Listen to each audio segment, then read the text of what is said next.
عمران خان له ایراني ولسمشر سره د افغانستان په اړه مهمه خبرې کړي. سلام، وخت مو بخیر. د افغان پلس چینل تازه ویډیو ته ښه راغلاست.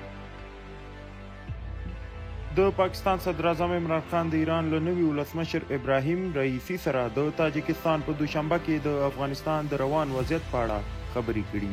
د لیدنې پر مهال پاکستانی صدر اعظم په افغانستان کې د 40 کلنې جګړې د پای ته رسیدو د فرصت برابرولو خبر ورکړی او ویلي دي چې دغه فرصت نه ښه استفاده پکار ده. د پاکستان د صدر اعظم دفتر ویلي چې دا لیدنه د سیمه ییزو همکاریو د سازمان یعنی شانګهای د کلنۍ غونډې په څنډه کې ترسره شوې. پاکستانی صدر اعظم دغه راز ویلي د امنیتي وضعیت او ثبات ساتل، اقتصادي پراختیا او سیاسي پراختیا ته هڅې په افغانستان کې د هیواد لومړیتوب دی.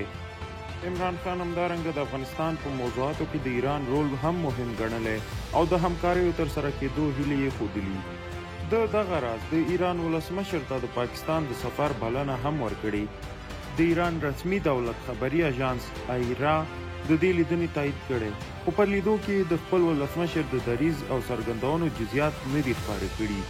له بلې خوا داسې اند کېږي چې د طالبانو او ایران ترمنځ سیاسي او اقتصادي اړیکې د دغه لیدنې پورې اړه لري.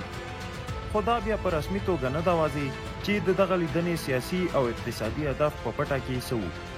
په دې هکله مو خپل نظرونه راسره شریک کړئ. دا و د دې مهال ویډیو. تر نورو ویډیوګانو زموږ سره اوسئ. مه هېروئ زموږ چینل سبسکرایب کړئ. تر بیا ښه چای.